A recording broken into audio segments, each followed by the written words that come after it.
Le président du Faso est rentré hier en fin de soirée de Cotonou au Bénin où il a pris part aux travaux du 19e sommet de l'UEMOA. Roch-Marc Christian Kaboré et ses pairs de l'espace communautaire ont pris la décision de proroger le mandat des commissaires et du président de la commission de l'UEMOA pour 6 mois. Les chefs d'État ont également décidé du renforcement du processus d'intégration. C'est Alassane Ouattara de la Côte d'Ivoire qui a été élu à la tête de la conférence des chefs d'État. Le président ivoirien qui s'engage à œuvrer à l'accélération de l'intégration et d'offrir les facilités en matière d'échanges commerciaux.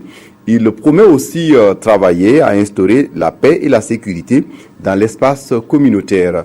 Retour sur les conclusions de la rencontre avec Godefroy Bazier et Jean-Eudes Bayala.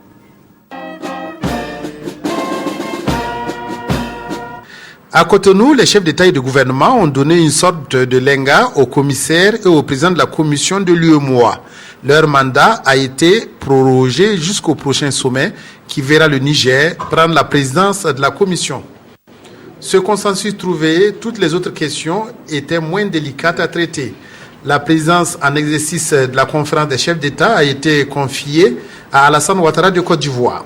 Les chefs d'État ont adopté de nombreuses mesures allant dans le sens du renforcement du processus d'intégration à travers la mise en œuvre de chantiers. Traverse la justice de l'UEMOA depuis 2 ans a été évoquée et les propositions émises par un haut comité mis en place ont été adoptés par la conférence.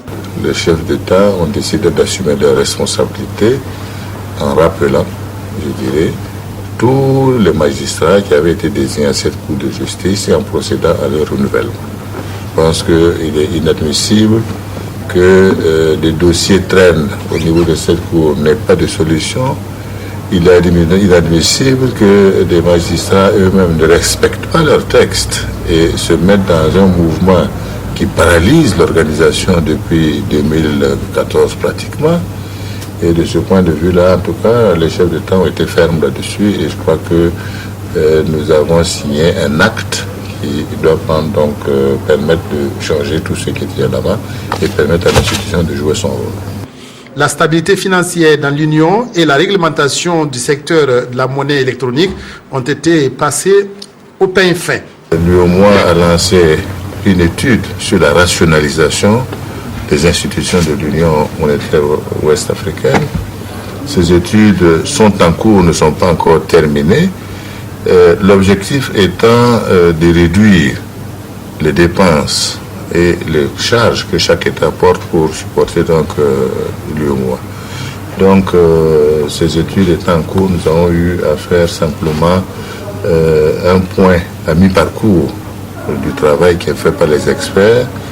Et ce travail sera terminé pour le mois de février, le temps de permettre à ce que, effectivement, nous puissions prendre des décisions. À Cotonou, la sous-région s'est félicitée des processus électoraux qui sont déroulés de manière satisfaisante au Togo, en Côte d'Ivoire et au Burkina. Au cours de ce sommet, le Burkina Faso a été beaucoup salué, tant du point de vue de sa transition que du point de vue de l'élection transparente qui a été organisée. Et ce qui est une fierté en tout cas pour notre pays. Cette première sortie a permis au président Roch-Marc Christian Kaboré de défendre sa vision des mieux-être des peuples.